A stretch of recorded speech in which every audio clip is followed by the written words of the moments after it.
Stronger, Imagine a world without choices. stronger, stronger. Imagine you can't make your own decision. That wouldn't be a world for me. That wouldn't be a world for you. You, I see. Tell them we're gonna be stronger. Together, together we can make it right. Our purpose is a better Jamaica for you and I. Gonna be stronger together. Time we all just unify. Our purpose is a better Jamaica for you and I. It is a natural right for every human being to be free. Free, so free. So the government is there to protect you and me. You and me. UIC objective is to liberate the citizens from colonial bondage, them regulation, them taxation. Rob Jamaica, we independent. Be stronger together, together we can make it right. Our purpose is a better Jamaica for you and I. We're gonna be stronger together. Come, we all just unify. Our purpose is a better Jamaica for you and I. Non-partisan, cause it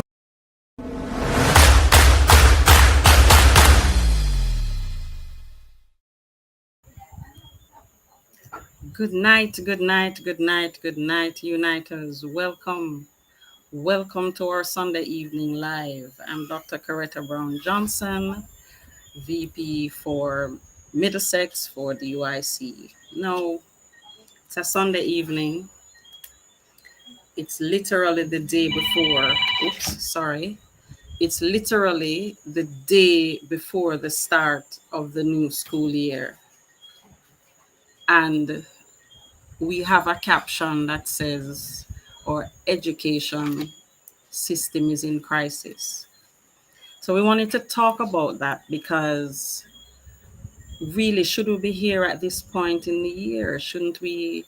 Teachers have been out for the past 2 weeks, I'm aware, preparing for the new school year, doing workshops, doing personal development, different things, or administrators are in preparation as well, trying to deal with the crisis that's happening now. And so let me say good evening to some of our uniters joining us. This is the education party we need for Jamaica people. Yes, Juliet, always on point. Good night, one and all uniters. That's cool guy. Greetings, Mr. Craig Mackenzie. And Juliet say, yes, UIC for me. UIC for me. Good night, uniters. Vote UIC, Jamaican people. So, yes. Sorry, Naika messaging me.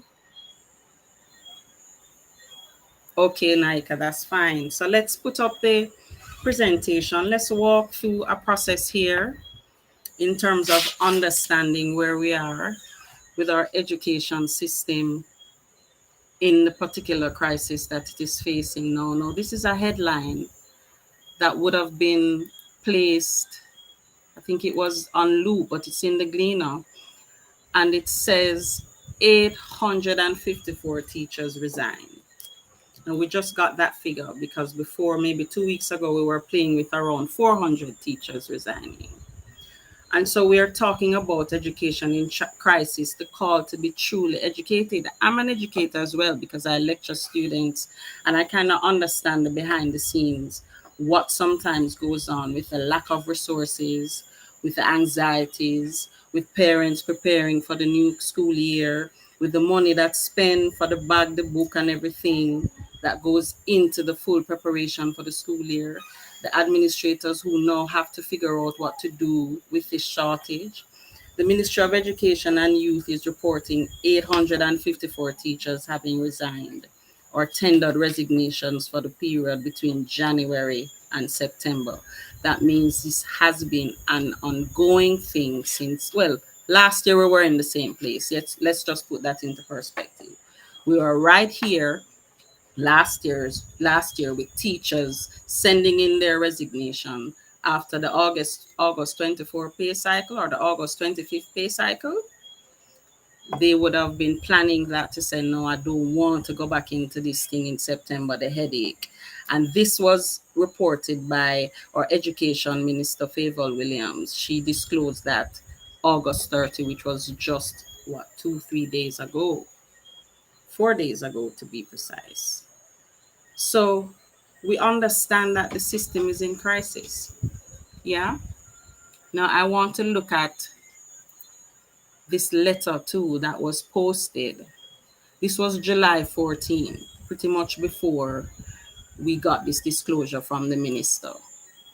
And this is the purview that you understand, because I was supposed to have another colleague on here to talk, and she backed out because when she realized it was the UIC platform, she's an educator, and her thing is she works for the ministry, so she really doesn't want to seem as if she's going against the ministry.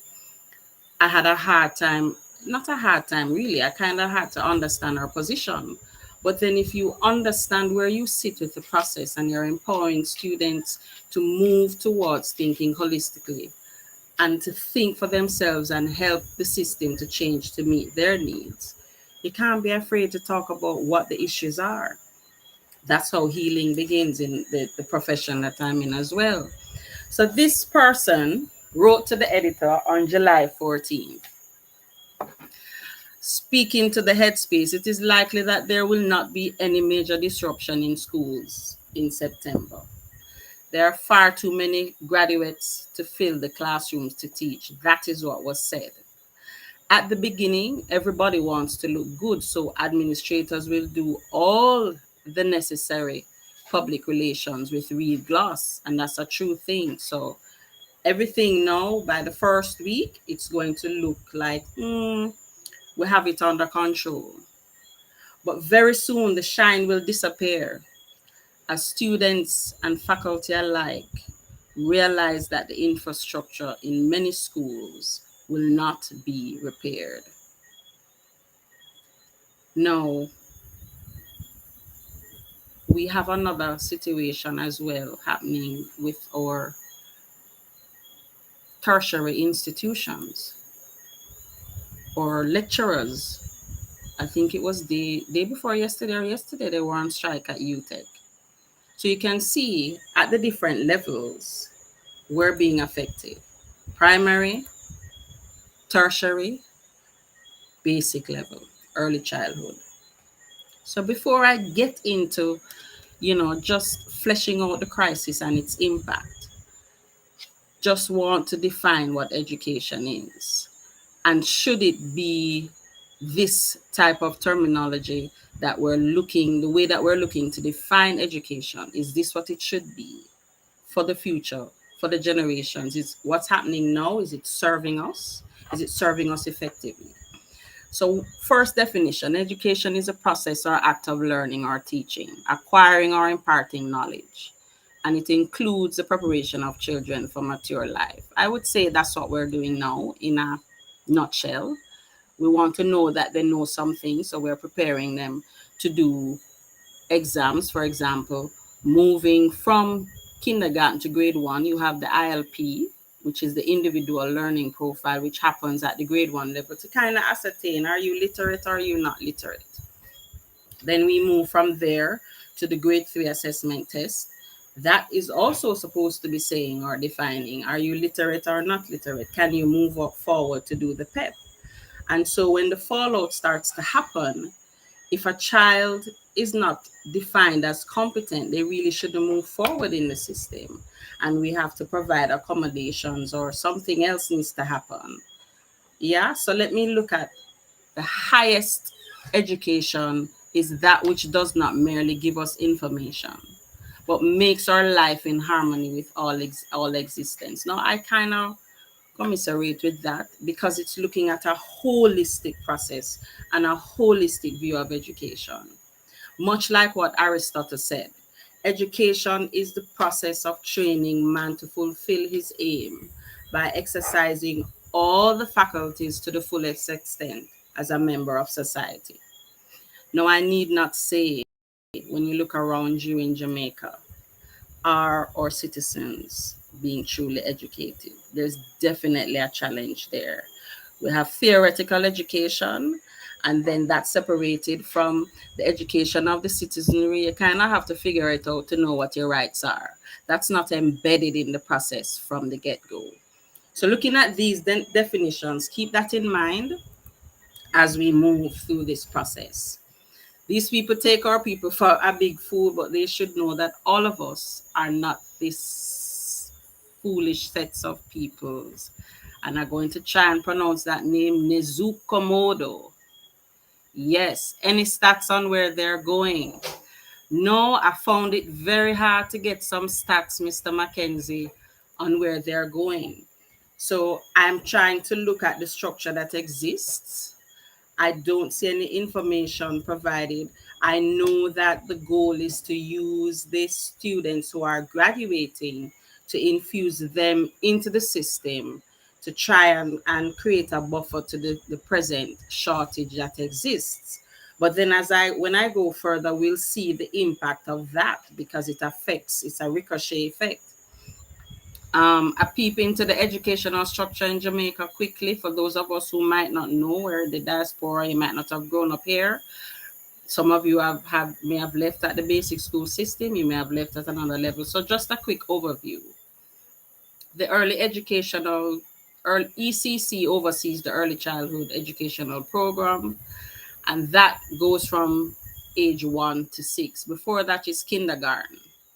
And this structure has been in place since 1942, when the government then saw the importance of early childhood education. And this would have been prior to our independence, in quotes. So to date, we have over 2,000 facilities supposedly serving early childhood in Jamaica. And I can also say not all of those, because the ECC seeks to provide the registration process so that they can all be certified. And that's a challenge in itself, because to be certified, all the teachers should have their certification and training.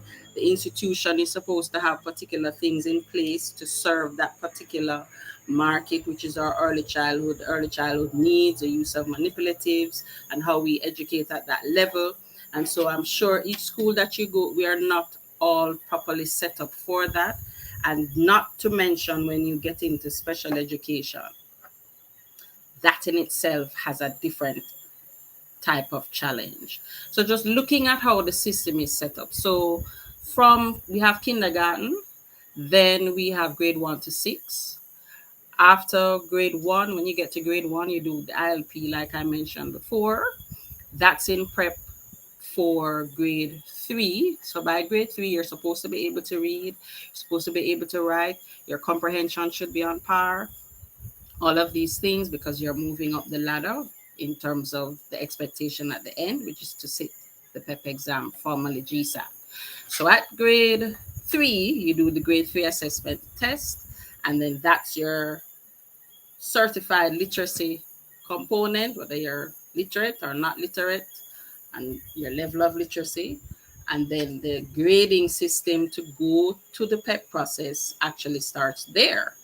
So from grade 3, do the grade 3 assessment. Then grades 4, 5, and 6, you're in intense preparation for PEP. And those final exams, those national exams, each of them you collate a grade. And then you do the final exam at grade 6, which takes you, or should take you, to the tertiary institution of choice. I'm just saying here, listing the approximate number of tertiary institutions we have, which is about 28. And these include the University of the West Indies, Charlotte Teachers College, all of those spaces. But before you get to tertiary, you will then move through the high school system. Now, with the high school system, again, having passed PEP, hopefully, you go to high school. If you don't pass PEP, you go to another transitional space until you are deemed competent and you transition with the grade 9 literacy to go into the high school. So that's pretty much how it works. And then the high school system, for those of us who went through it, you move through Craig says you're generous. The last 2 years, decades is a better fitting word. Quite correct. That is true. They're getting free ideas from the UIC. Welcome, Mr. President, from the UIC to then present as their own.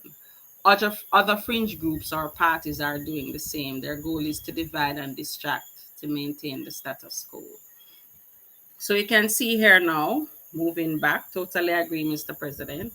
Moving back to what happens at high school. So from first to third form, you have approximately 13 subjects: the math, the English, the religion, the PE, the Spanish, the French, all of these subjects. And then at third form, you choose which subjects you want to do in CXC. And from third form, you're on that track.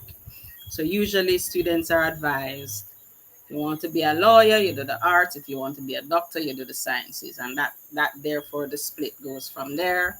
So we may have students who are dually competent, they want to do both, so they end up doing more subjects, and that's how it pretty much works up to the high school level.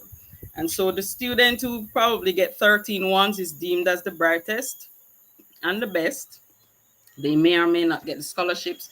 Then within that, you have built-in parents who pay for their students to do the SAT, or there's another type of international. You have the IB program, right? So if you go to a Hillel, or you go to AISK, which is the American International School of Kingston, or you go to Hillel, that those programs allow you to do the IB, which is the International Baccalaureate Program. And so pretty much because it's more expensive, the IB program is a very comprehensive and holistic model. And so if you do the IB and you pass it, you have the opportunity to go. You can get scholarship straight into university. If you do the SATs and you have a very high score, same thing. You get good offers. You do CXCs as well. Yeah, but there are some colleges who may not take the CXC alone. They want you to do the SAT. So pretty much that's the structure of how the system works here. So looking at the crisis now described, here you see a picture. Nika, can you, oh, you have it there. Can you switch slides to the, where am I? Slide number 5, where we see the yes, keep it moving. The pic, right, thank you. Here we see, you know, our tertiary system in crisis. Now, this is also a part of the reason that our parents and our students try to find opportunities to leave Jamaica, because here now you have the administrators, the lecturers, and the ancillary workers at UTEC striking. School for the tertiary level should have already started. So this is a severe disruption. Just to comment on the 854 teachers having resigned, it would mean across the board an attrition rate of approximately 17% at the early childhood level, just the early childhood level alone. If we look at going to the next slide, Naika, this is Statin's most recent report. I couldn't find a more recent one, Mr. Mackenzie.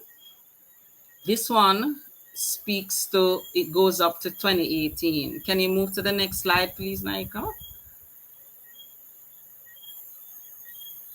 Thank you. So this slide goes up to, this particular set of information goes up to 2018, which was reported by the ministry. You can see here, if we break down, I just did the math for the number of teachers in the early childhood sector at being at 17%.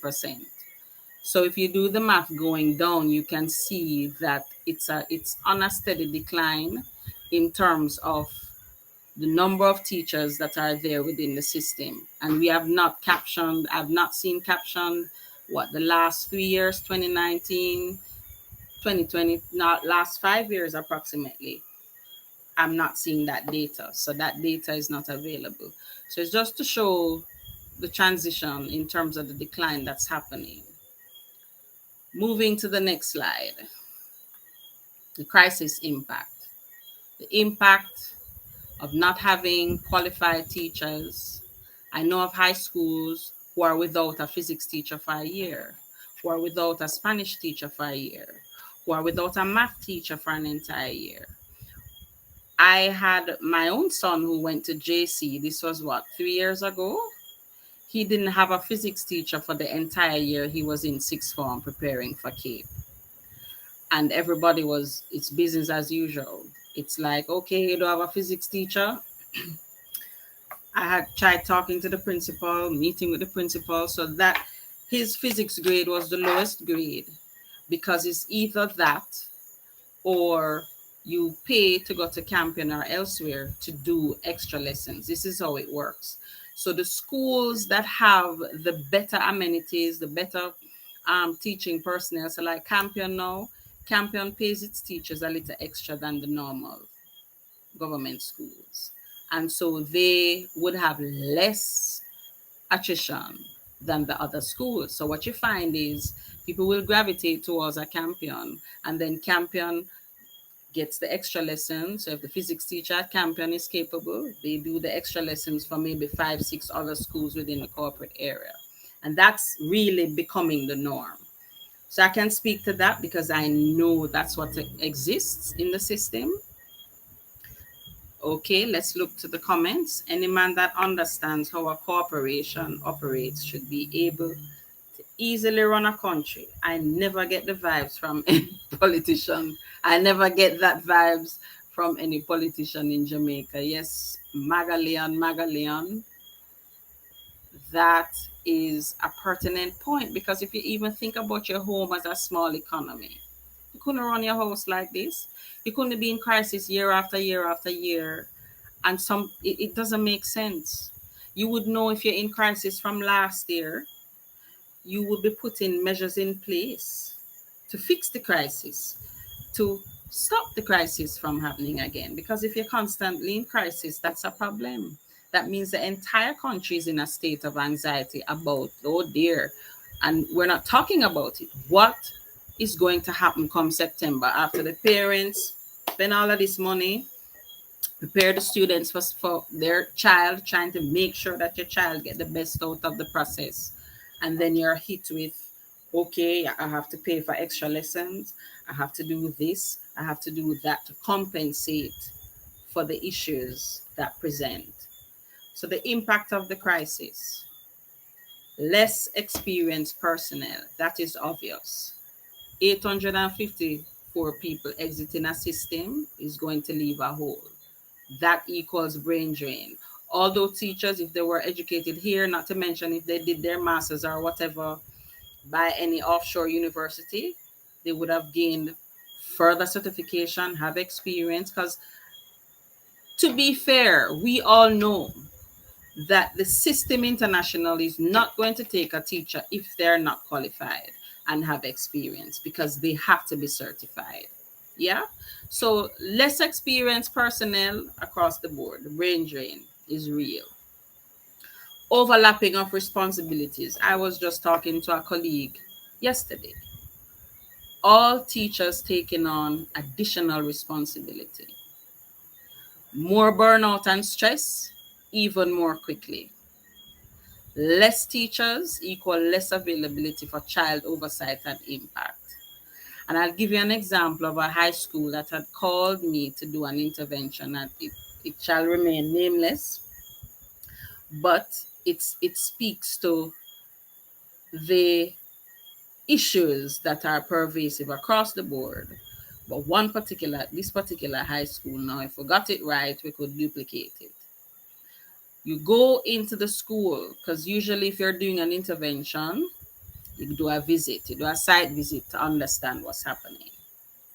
I can tell you, when I visited the institution, everybody was late, including the principal. School start 8 o'clock. I was there before 8 o'clock. Everybody was there. Students were fighting on the corridors. Dean of Discipline is overwhelmed. So I'm walking around doing a campus check. And this is what I'm seeing. I'm stopping and getting involved with the dean and students who are fighting. This is at the beginning of the day, 8 o'clock in the morning. School not start yet. Ancillary worker, nowhere to be found inside. Eventually, you do workshops, you have a meeting, you talk to the administrators, and you say, okay, When you do evaluation and you look at your system analysis of what's really happening, there were 5 people carrying the weight of maybe 15 staff members. Because what was also happening is that everybody calling sick. Some people don't come 2 days, 3 days out of the week.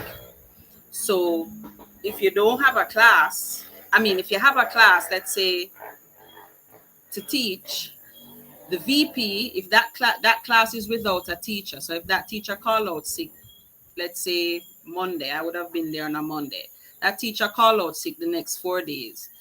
The VPs, the supervisors, somebody who is within the main or upper administration now has to go and cover that class, including the dean of discipline, including the principal sometimes. So just imagine what that is like. This would have been the start of, that was last year. So this would have been the start of a school year, a high school, right? That's supposed to be a place where students come to feel safe, to get their education and training. And so I had to even leave the principal's office to go next door to a class that was at so loud. I had to step in and say, we're trying to even talk over here. So teachers in some classes, the students just walk out. So when we're talking about the impact is real on the ground. Very real. The teachers are stressed, they don't come, and in the government system, they just take time off. And you can't do anything about it, and it is very difficult to fire them. So the cycle continues. Children of families with teachers as parents. So if your mother and father is a teacher in the system, you're directly affected by the trickle-down effect. More stress, less attention to you and your needs. By default, what happens? Homework might or might not get done properly. No real oversight. Tablet takes over. It's a trickle-down effect. All children by default are affected. Another impact of the crisis, anxiety around the beginning of the school year after increasing parental stress. So back to school, I spoke to that already. An increase in social issues as part of the course. Sorry. So, I mean, I don't think I have to explain it any more deeply. That if we are starting the year like this, what's going to happen? What's going to happen tomorrow? What's going to happen in the middle of the term? What's really happening in our society? You know?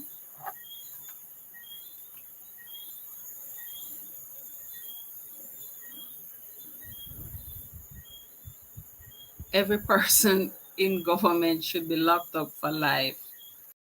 I guess Chinese and the Indians are watching Jamaica carefully. I wonder why you say that. Yes, Craig, JC of all the schools without a physics teacher, and that was at the Cape level. And I'm aware of other issues at that time at the lower levels. You know? So, what do we need? How do we fix the crisis? Some teachers don't even want to talk about it, the ones who decide, look, well, I mean, I don't want to really say nothing because them next thing them fire me or something happens. We need to talk about it. It needs to change. We need to educate our children for the next generation. They need to know what to do. They need to know how to be in the world. And it's not just about the math, the language, the Spanish. As far as I'm concerned, every Jamaican should be able to speak Spanish too. Patois is already a language. We should have something to go on with that too. So, we need to fund the UIC and get them in power like now. I agree. Because this can't go on forever. Can you see that the trajectory, if we're here 2 years in a row, the other years, we don't know if it was happening on the level that is happening now. But things used to happen before that. But the last 2 years speak to the fact that it's clear the teachers are not being paid adequately. It's clear that they're not comfortable. It's clear that the classroom environment has changed. Nobody wants to stay in it. You're only staying because you need to stay in it. most of those who probably stay. And there are those I know who love to teach, who that's their dedicated passion, you know. But it still should be a space that does not have this insulated sense of stress. You know, it's like a pressure cooker waiting to burst. So that needs to change. I really don't know how they deal with it. How what's the thinking? It's not making sense to me. Yeah. So I agree with you, Craig. I agree. So what do we need?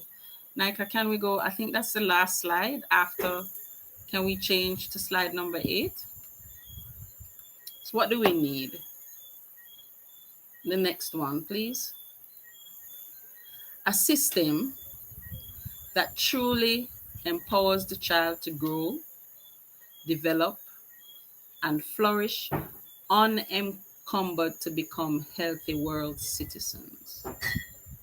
Not have a system in shambles at the beginning of each school year.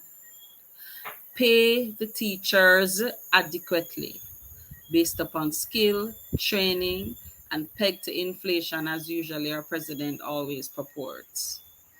Empower the students about the process of their rights, their responsibility, and sovereignty from the get go, right? When your system of education is failing, everything will fail. Do I need to say more? Our president has put it in 1, 2, 3, 4, 5, 6, 7, 8, 9, 10 words.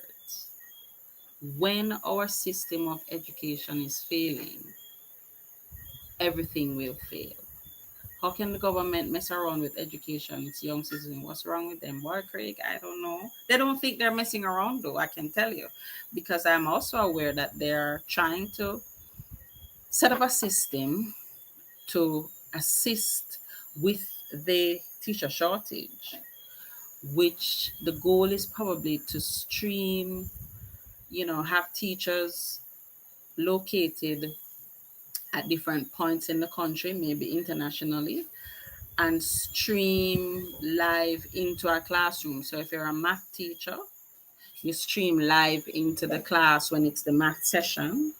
If you're a physics teacher, like I talked about the physics teacher, you stream from where you are live to teach the session.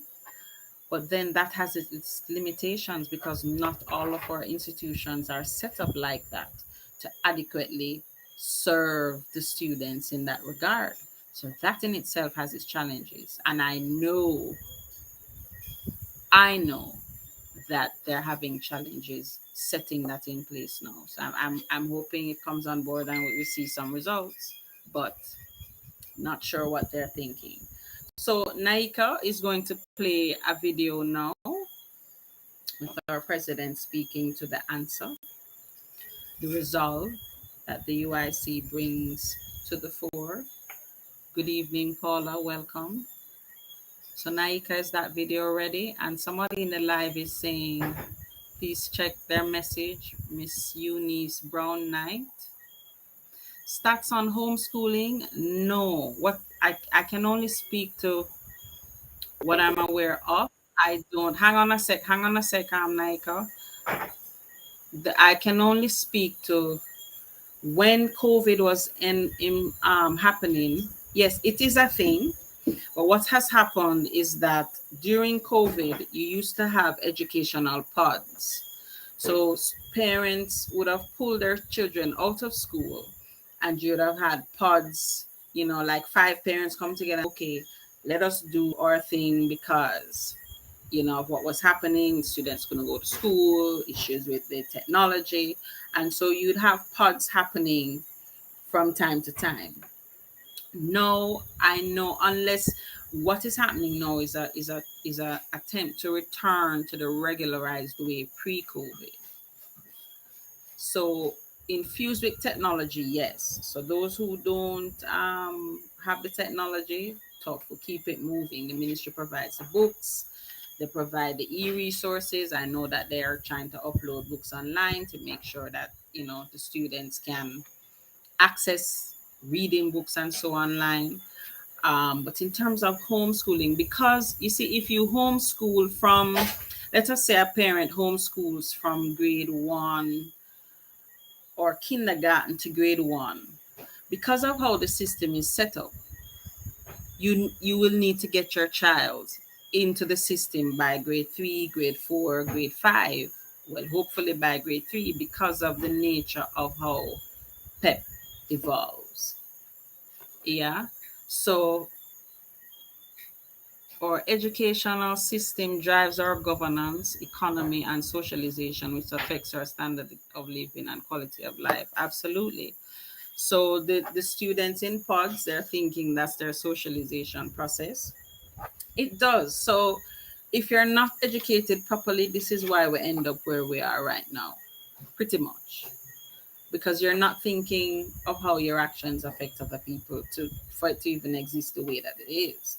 You know, we're represented in the world in our arts very well, or dancehall stuff is out there, but the other stuff you don't really hear. You hear no, and then the judge that is on the panel to deal with Mr. Trump, you hear about that from time to time. That should be part of the course, you know, or science, educating our students to understand how to create scientifically.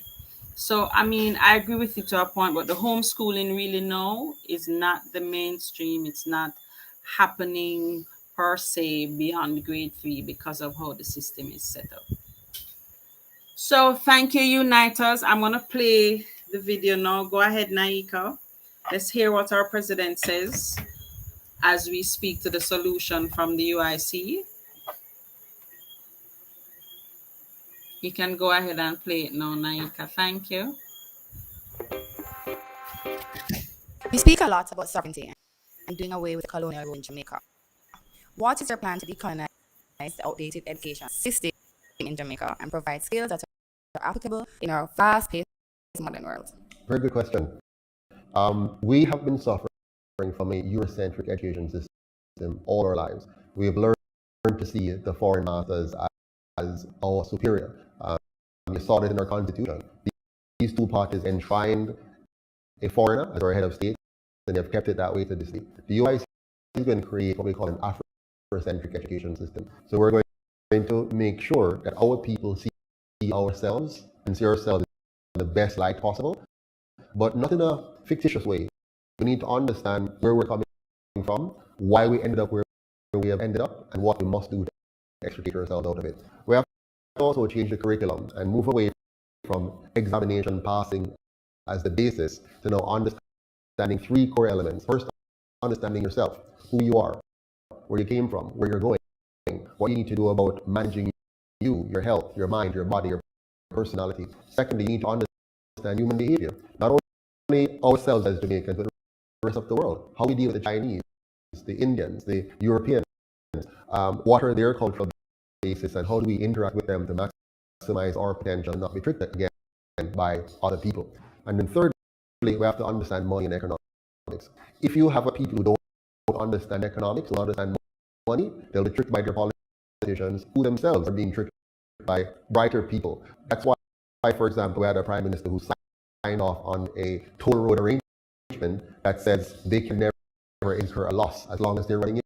We, the taxpayer, must foot the bill. That's ridiculous. So we need leaders who are wise, leaders who are properly educated, and so for that you have to train your young people, which is why the UIC has made it mandatory that every child receive the nutrition. Very important. If you don't eat properly, you can't learn properly.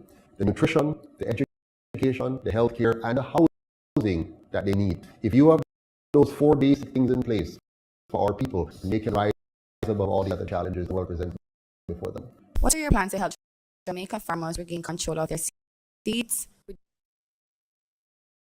All right. So thank you, Naika. Thanks for that. Yes, we can post the link. Can you post the link for the video in the chat so persons can watch it for themselves? But Mr. Patterson, our president, was speaking to a holistic view of how we educate our citizens, making sure the nutrition is properly in place, making sure they understand education from understanding the self before engaging with a process of information. That is what Mr. Patterson was sharing, a holistic view of education. So first we understand who we are. We teach and educate, to understand who we are at the core as people. And then from there, we educate. What is important? What do you need to know about yourself in the world? How can you impact and affect the world? From that space, then you can truly educate somebody. What are your rights in terms of how you navigate the world? What are the things that can empower and disempower you in terms of your choices and your decision making? And so from that space of helping people to recognize, listen, you're not just a piece of person, you're a whole person. How you're being educated is really, yes, math is good, language is good, we change the curriculum accordingly. Play is important. Right now our students should really be, we have the STEM program that is talked about. However, our students or graduates, even the heart NTA programs, we should be talking about the digital evolution that's happening. Everybody should understand how they can interface and articulate into that. Who you are informs the technology as well. Who you are informs what you do. So being educated at the core of that understanding is the place to start. You eat right, your emotions in check, your behavior in check, your socialization in check. You understand how your actions impact others, the ethics, the morals of that. All of that in check, then we can bring the subjects on. Yes, you need to learn math. How does math inform you in your space where you're going to go in the future? How does language do that? So from the holistic standpoint, we can then have an appreciation of how the UIC government and process will inform our citizens and educate them from the holistic space. So I'm going to close out. Education must liberate the mind of the student, not merely prepare him to become a wage slave. And that, unfortunately, has been the history of this particular system. Sharon Robinson say UIC times 5, 1, 2, 3, 4, 5, 6, my next ballot. Yes, Mr. P, your statement would indicate the government had been displaying the results of the schooling. I'm not quite sure what that was speaking to. So unite us. Thank you, Miss Naika. So the link for the video is posted in the chat. It's an old live and interview that was done. So you can watch that to have a sense of what the UIC and our president is about when we speak to education. And as spokesperson on education as well for the UIC, we need a change. Because I can tell you, lecturing at the college level, it's tough. It's tough to get students to a point of passing course of understanding even human behavior. I lecture, I think, the psychology and education. So I'm teaching teachers to go out there and teach. And I would dare say some of the challenges include a lack of being fully literate to comprehend. So you have to dilute at the college level to get them ready to go and do the exam that they're supposed to pass as a core course to get their degrees. And so the challenge is real. But thank you for joining us tonight, Uniters. Any questions before we go? Thank you for joining us. Thanks, Mr. President. Thank you, Craig. Thank you, Magalion. UIC, every time, one Jamaica, stronger together. Take us out, Naika. Have a good rest of your Sunday evening, Uniters. And I'll see you again soon. Take care. Walk good.